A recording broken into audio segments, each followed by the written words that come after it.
What's happening, y'all? This is Andrew from Mirror Music. I'm back here to do another reaction to Nas's first Magic album. This one is for the song Ugly, which is not a song that I remember very well now. Like, when I remember the track list now, when I'm looking at the track list, I can tell, like, I've heard these songs before, but I don't, like when I did Meet Joe Black, like I could pull up some of that into my memory before I pressed play. I can't pull any of this one up in my memory. So again, I've listened to, for those of you who are new to this series, I have listened to Magic before. This is not a pure reaction like the first time I've ever hearing it, but it has been a while since I've listened to it. So I'm trying to come to it with fresh ears. And for those of you who have not seen any of the series before, too, I am not a hip-hop expert by a long shot. I have been learning from Coop, who has been my friend since we were 15 years old. So I've been learning from him. I'm also a high school teacher, so I have spent a lot of time analyzing poetry in like a public forum or whatever. So I am bringing both of those things here, but I do want to say, like, out loud at the beginning of this, that I do not consider myself a hip hop expert, not even the tiniest little bit. I'm just here to talk about what I hear because I am a music fan, and here to talk about the poetics and how the lines are put together that I can hear. I spend a lot of time talking about Nas on this channel because he is, to my mind, or to my knowledge base anyway, one of the preeminent lyricists in popular music history, bar none, and not just in hip hop, but in all music. So anyway, that's enough preamble. This is Ugly. Let's see what we got.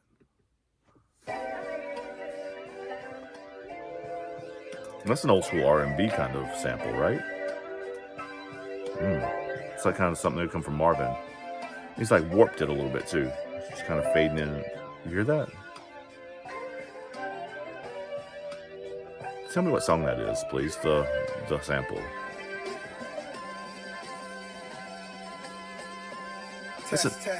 That's another one of those things that sounds almost like walk-up music or intro music for a boxer or a wrestler or something. That right there. Yes. Yeah. It's ugly outside, it's muggy, it's muddy outside. 105 Fahrenheit, thunderous skies. The cloud shape a clown face above where you reside. Under his eye, teardrop got the ugliest cry. They call us. So think about, just in those, what was that, 3 or 4 bars, how many water metaphors he had. He's talking about tears from the sky and clouds, and hold on, let's go back and listen to it again right quick. It's probably about that far back. Listen to how many water metaphors there are. Yeah. It's ugly outside, it's muggy, it's muddy outside. 105 Fahrenheit, thunderous skies. The cloud shape a clown face above where you reside. Under his eye, teardrop got the ugliest cry. They call my city a 6. Ugly cry. I can't remember them all. But there, you saw me. There's muddy and muggy and clouds and thunderstorms, and so you call that unity of metaphor, right? So he is not just got lots of metaphors, which that's a thing that a large percentage of the high-end, high-class MCs have, but not many of them are doing it like that, where all of them in a little piece of the verse, they're like 6 or 7 in a row that all not mean the same thing, but all like are pulling on the same kind of imagery, and water imagery in this case, in storms and that kind of thing. So it's really cool how that works. I mean, it's another level of intricacy and skill. There's another one. And the freeze. How can we hug it out after we slugged it out? We should be buying acres, adjusting each other's crowns. We should be buying acres and adjusting each other's crown. That's, man. And, obviously he's comparing that rural dream, I guess you would say, that what we should be doing as compared to what we are doing. And it's what he's saying is, it's ugly out where he is in Gotham. Gotham City is what he actually uses, which is obviously a nickname for New York City, but also the Batman city that's completely and totally fucked, right? I mean, it's a bad city that Batman has to save all the time. So you have that dark imagery as well. It's kind of a dark series of metaphors as well. You saw I counted off a few more. Even like hell freezing over, that's another water metaphor as well. Brother back then, how could you gun them down? Yeah. Yeah, this is what I live for. The inventor, the reinvention. I'm reincarnated, see what it hit for, yo. Even So the beat changed a little bit and his flow changed a little bit, and it seems to be like uplifting, right? A little bit. It feels like there's some like forward momentum in a way that the first half of the verse didn't.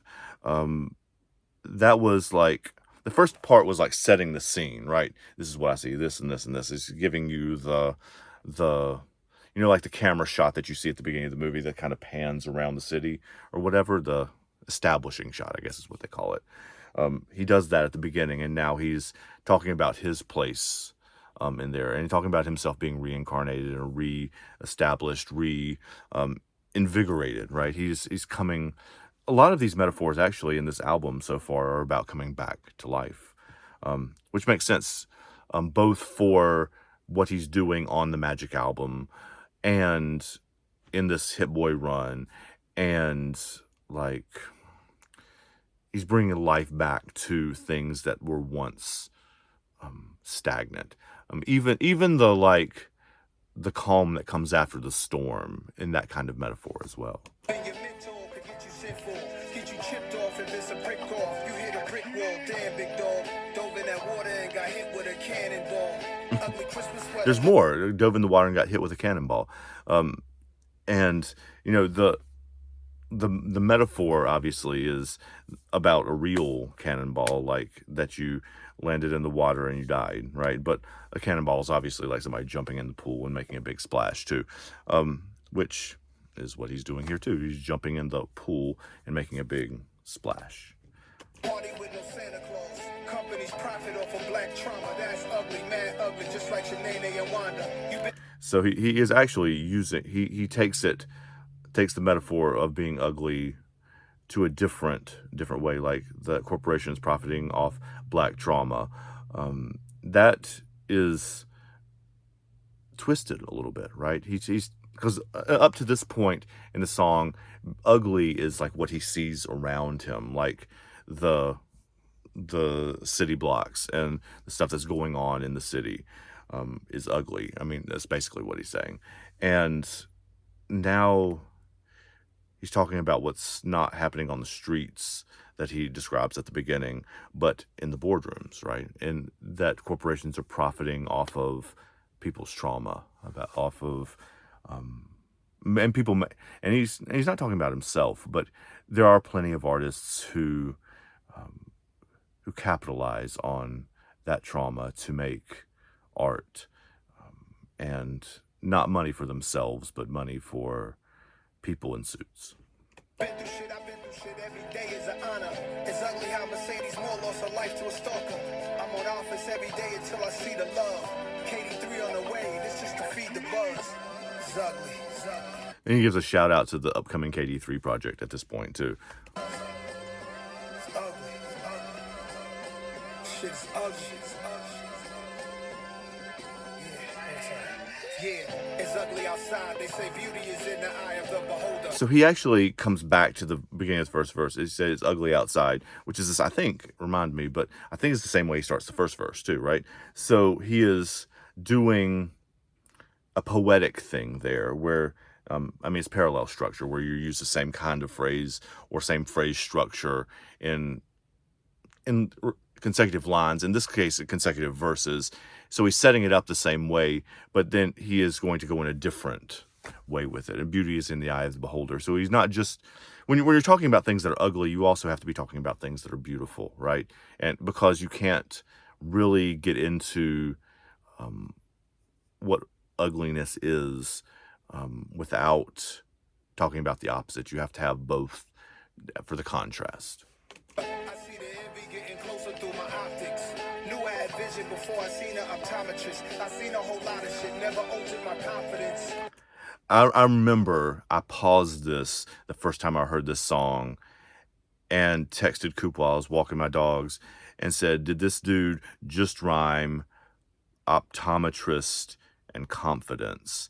That is some next level shit right there. That's unreal. That's one of those things. I read an article and I saw the other day Leo Messi made a pass. I mean, he's made thousands of incredible passes in his career. This is an Inter Miami one, and where he was in the box and he kind of bent it around a guy and went to the touch line. He bent it around the guy and the guy cut it back to him and he tapped it in the goal. And the announcers were saying, and they were right, that the creativity there for Messi is not just that he was physically able to make a pass that nobody else could have made or not many people could have made successfully.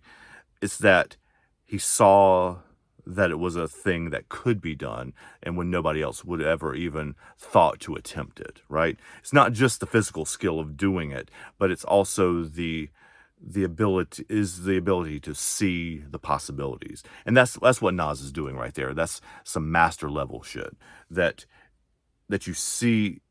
Like, I can't get my mind around even like thinking of those two words going together, but it works perfectly. And he rhymes it with optics right before that too. So, and that's coming from a couple bars about vision, about things that he sees. I mean, obviously the whole first verse is about things that he sees.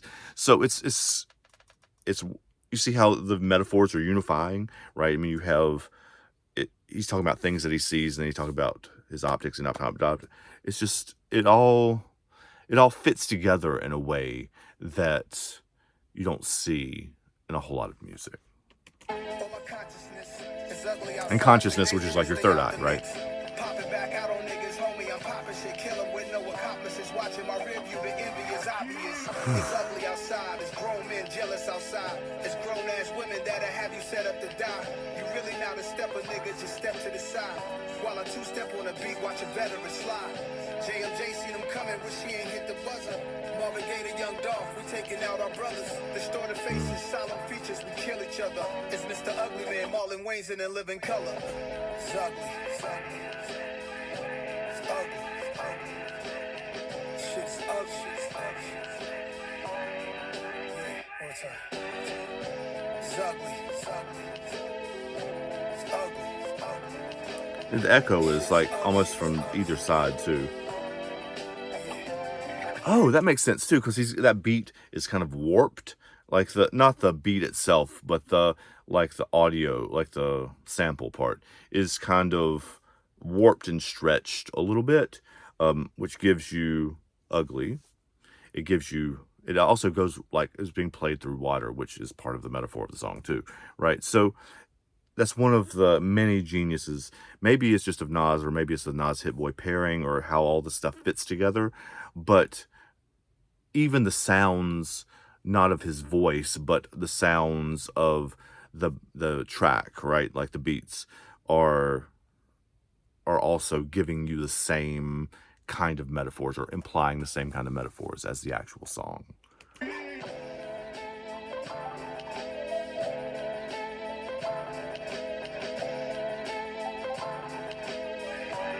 It's almost like he's slowing down a little bit.